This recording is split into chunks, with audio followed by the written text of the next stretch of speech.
Ça arrive. On va essayer de faire un peu du ping-pong là.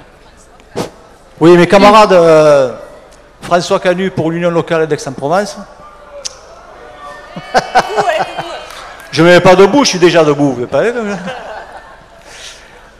bon, déjà, je voudrais saluer le rapport de Patrice Cantargian qui a bien posé les choses. Je m'arrêterai sur deux choses, moi.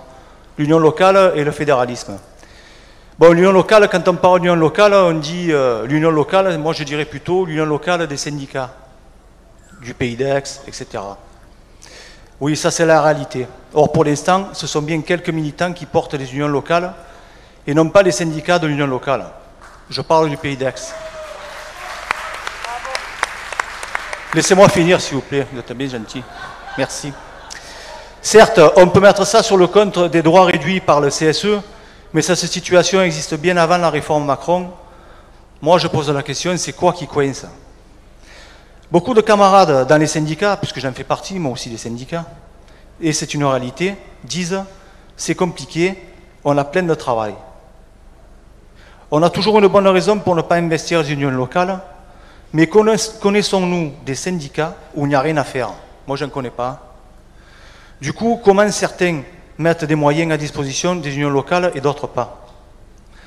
Comme le disait Max dans son rapport, ce n'est pas automatique.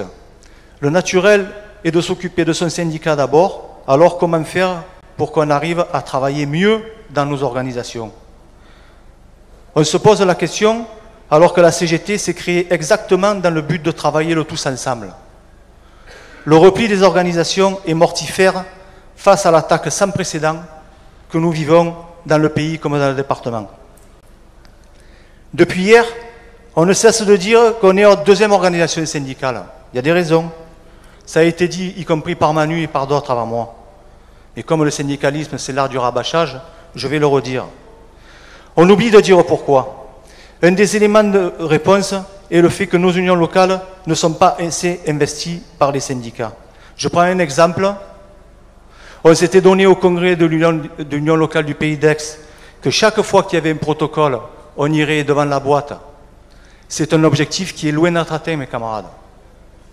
Le problème, c'est que les autres, quand il n'y a pas la CGT, c'est les autres syndicats, dont la CFDT, qui sont... voilà. Donc la réalité, elle est là aussi. Cette situation, les camarades, moi je le dis dans d'autres circonstances, mais elle est rageante. Elle est rageante car les salariés sont en attente de la CGT. Il y a plein d'exemples, hein. Moi j'en prendrai un aux Opalines, qui est un EHPAD, hein. L'EHPAD étant en ce moment, pas à la mode, mais une des professions émergentes. Aux Opalines à Aix, on est arrivé pas à l'heure, on s'est trompé d'heure, voilà. On a fait 3 syndiqués. On arrive à l'heure, on en fait le double. Voilà. Alors il ne s'agit pas de culpabiliser les camarades, bien sûr, quand leur réaction est honnête, mais elle n'est pas juste. L'union locale actuellement fonctionne avec très peu de moyens et se repose principalement que sur des sections ou des isolés. Les gros syndicats, entre guillemets, que je ne nommerai pas évidemment, investissent peu ou pas duel.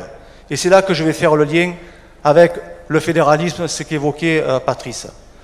Les camarades, ils prennent une facette du syndicalisme, du fédéralisme, pardon, et pas l'autre.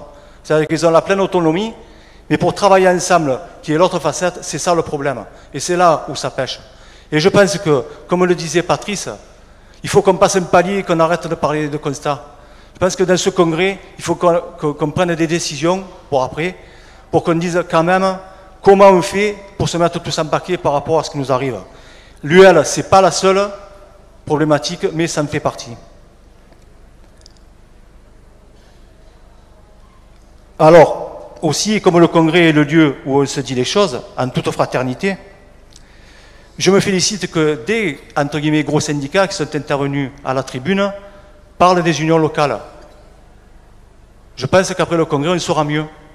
J'ai vu beaucoup de syndicats qui ont parlé enfin des unions locales, qu'ils allaient investir en unions locales. On s'en félicite, parce qu'il faut, comme le dit Patrice, il faut franchir un palier. J'ai fini. Venez renforcer vos UL. Comme disait l'ancien secrétaire général qui est parti là, Marcel Carbas, envahissez-nous, comme l'a dit Jérémy Zucchelli, qui est aussi monstrueux aussi monstrueux, sinon plus que moi, il faut le souligner, voilà, faisant en sorte qu'au sortir du congrès, des décisions soient prises en ce sens. Vive la CGT, vive le congrès de l'Union départementale, mes camarades. Merci François.